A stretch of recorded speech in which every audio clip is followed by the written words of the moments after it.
बिस्मिल्लाहिर्रहमानिर्रहीम। मैं मुफ्ती मोहम्मद इनायतुल्लाह कासमी, इमाम जामा मस्जिद तालाब कटी का जम्मू। इस वक्त इस बात की वजाहत करना चाहता हूँ कि कश्मीर में जो मसला पेश आया है, दो लड़कियों के किसी मुस्लिम लड़के के साथ शादी करने का, इस सिलसिले में ये गुजारिश करना बहुत ज़रूरी है। इस्लाम में किसी दूसरे मज़हब वाले को इस्लाम में ज़बरदस्ती पकड़कर और किसी फ़ोर्स के साथ इस्लाम में लाना, शादी करवाना या अपनी कम्युनिटी के साथ शरीक कर लेना, कुरान करीम ने इसको मना किया है। ला इकराहा फिद्दीन। और हज़रत नबी करीम सल्लल्लाहु अलैहि वसल्लम ने भी फरमाया है कि अगर सिर्फ़ और सिर्फ इस्लाम से हटकर किसी और गर्ज़ से कोई आदमी इस्लाम के अंदर आता है, उसका इस्लाम कबूल नहीं होगा।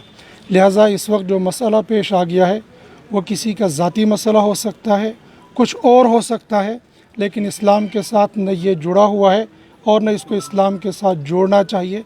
लिहाजा हम अपने सिख भाइयों से भी ये गुजारिश करना चाहते हैं कि इस्लाम के साथ इसका कोई ताल्लुक़ नहीं है।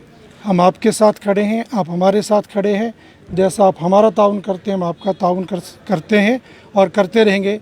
इस मसले को इस्लाम के साथ और मजहबी रंगत देकर जम्मू का और कश्मीर का, ख़ास तौर पर जम्मू का माहौल ख़राब न किया जाए। हम इसके मुखालफत करते हैं कि इस्लाम में इसकी कोई गुंजाइश नहीं, किसी के साथ कोई ज़बरदस्ती करके उसको इस्लाम में लाया जाए।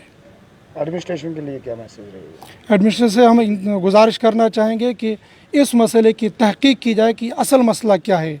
हम ये समझते हैं कि इसके पस पर्दा कुछ और भी हो सकता है, लिहाजा ज़रूर इसकी तहकीक करनी चाहिए।